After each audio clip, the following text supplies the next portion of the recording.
Hey, welcome back to Dad's Garage. Joshua and I are out here in the garage today. Freezing cold here in Texas. It actually does get cold here, and to me, anything below 70 is cold. But it's about 40 degrees with a strong wind today, so it's kind of nasty as far as I'm concerned. Anyway, so since it's so nice and cold, and it's just the start of the winter or nearly winter, it's the perfect time to do some lawn equipment.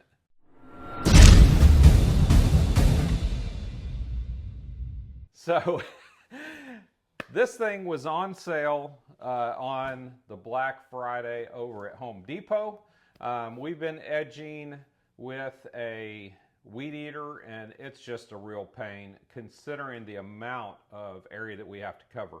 We're on a fairly large corner lot in the city, and so we've got curb to go all the way around, sidewalks, both sides of the sidewalks, driveway, all that. It takes longer for that than it does to do the mowing. So it's just a real pain in the neck. And usually while I'm mowing, Joshua or my wife are out there with the weed eater trying to do the edging and weed eating. And ever since we went to the electric Ego weed eater, my wife has complained that it's just way too heavy. So I guess it is heavier than the old gas-powered Echo that we had. But anyway, for edging, it's just not working. I'm not good at it. I just got to admit it. I'm not good at edging with a weed eater. So decided to pick this thing up while it was on sale. Regular's like $250. I got it for like $125. Comes with battery charger, everything in the box. So we're going to unbox this thing, take a look at it, and so that when next summer comes, you'll be ready for one of these. So this is part of the Ryobi 40-volt system. I am not a big Ryobi person. As y'all know, I'm a big Milwaukee person, but they really don't make anything like this. They make some attachments to weed eaters and stuff like that. And I did buy, I can't remember if I did a video on it or not, but I did buy this 40-volt pressure washer. This is for use in my chicken coop because it's easy to maneuver, get in and out of the chicken coop. I did purchase that several months ago, and I've been pretty impressed with that. So I thought, hey, I'm going to give another Ryobi product a shot here. So I don't think there's a whole lot to getting this thing out and getting it assembled. But let's see what we got.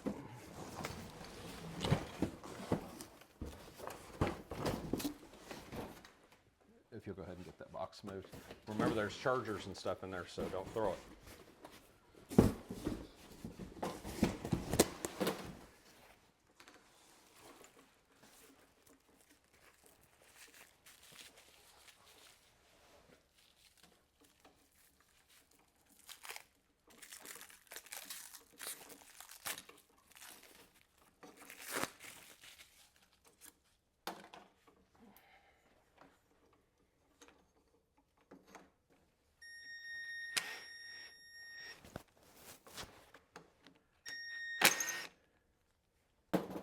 So many of you probably started watching this channel back with the garage door insulation video. It'll be 4 years, we're a month away from 4 years since we did that video. That was the video that really turned the channel around, started drawing a lot of eyes to it. Really kind of changed everything. But if you go back and watch that video, or I'll try to post a little picture over here, Joshua at that time was about this tall. Tiny little thing, and look at him now. So we just started at 4, and I said, well, count how many of those little places those little lines that we have. And we counted. 16. Can you say it louder? 16. Very good, 16. So if you have one mark, you have how much? 1 16th. Oh. Right? Yeah. Okay. So if you look at the big line, Is that half of? there you go. That helps you know that that's half of an inch. Okay? So 5, 6. The next bigger lines help you know that that is each quarter. You got it. Would that be 7 and... That'd be 6 and Oh. 1, 2. 3, 3/4. You got it. There we go. And he's only 14 still, but anyway. Those of you that have been around with us for a while will enjoy that little flashback. So it does come with the books in here for it, which you know here on Dad's Garage we almost never use. And it comes with a little tool to take care of the handle and the blade. And of course the charger. So here's the battery that came with this. This is the 40 volt, and it's an 8 amp hour battery. The one that came with the pressure washer is a 2 amp hour, so it is twice the size. But they are usable on each. You can swap them off of each. So one thing that I do like about this is it has an adjustable handle. So when you have a person that's short like my wife, and I like it too because you don't have to pull it straight out. You can turn it and it helps, it assists you getting it unlocked. But if you turn that, you can just, I'm hitting TV up here, but you can just do like that and then you adjust it to a higher height. So I really like that about it. I like that it has a blade change lock right here. So you push that, like right now the blade spins. If you push that down,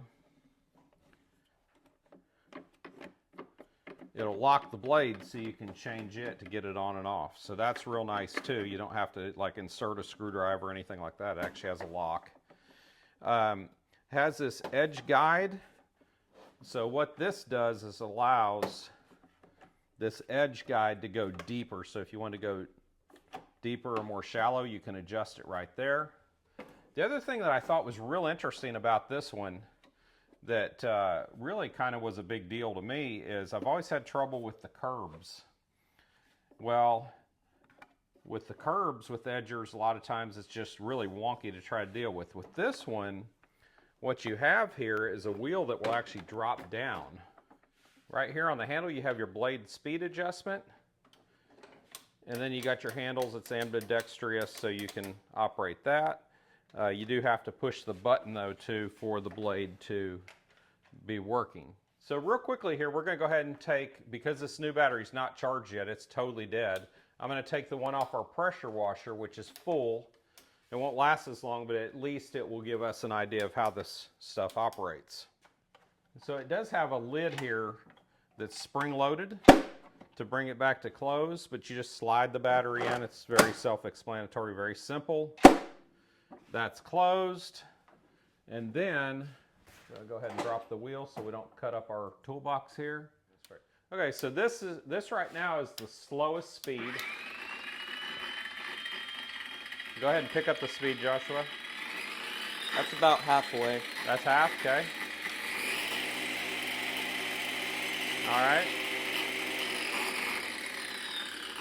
How's that, Max? So to get that running, you just hold this button and pull the handles. Now, this handle also rotates. So if you press this button, it allows your handle to rotate. So if it's easier for you, I don't know why it would be, but if it's easier for you to run that way, you can. But it'll do that as well. So, again, we got the smaller battery, but we're going to go ahead and go out there and give this a shot and see how it works to do a little edging. So as we venture our way out here into the Arctic, we're going to get a run through here and just see. This is, of course, it's winter, so it's not growing a whole lot, but we just did mow a few weeks ago. Huh? Is it aligned? You'll know by that little thing. It'll slide down in that groove. How do you do that? So you take this edge guide, push it down like Okay. that. Do you feel now how it's up against there? I think. Yeah, that's going to guide you right along that sidewalk. Okay, you ready? Yeah, let's go. So that's on slow. Slow. Okay, let's go full speed. Oh, it's cutting unevenly. Ugh. Yeah, you got to keep it pushed up against the edge or you're going to just drive into the yard. That's why it's got that guard. That guard is Needs to go all the way down like that. Okay? And that'll keep you working.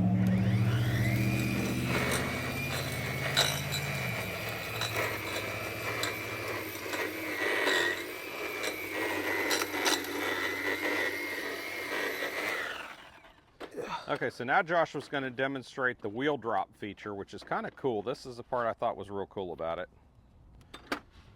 So that goes down to the ground. So now you can walk right along the curb. You got to lock it. Oh. You got to lock that handle back in. There you go. That. Now we're gonna hope I'm straight. Yep.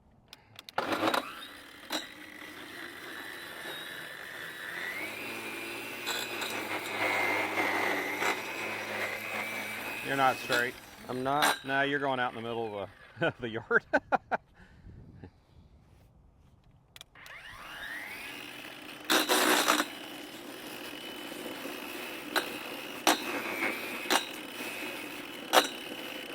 Okay, so something we just learned. We were having some issue with it, with the guide getting pushed back down.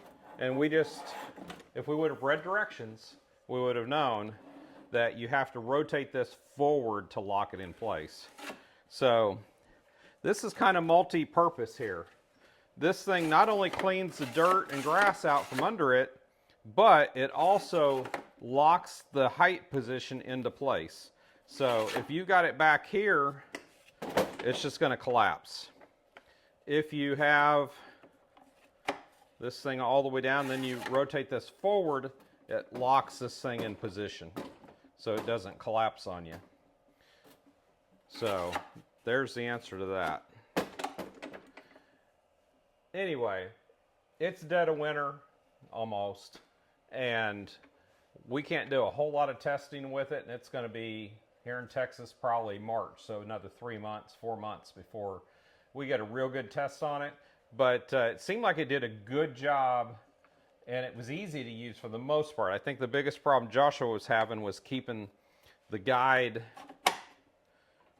in line and not going out into the yard a little bit. So the thing is, he's just got to learn how to keep this guide up against the concrete so that it doesn't start drifting into the yard. But other than that, I think it worked pretty good. And I think it's going to be a lot easier to use than trying to do the edger or the weed eater to do it. So anyway, that's it for this one. Hope you enjoyed it. Please subscribe, hit that like button. We'll catch you next time right here on Dad's Garage.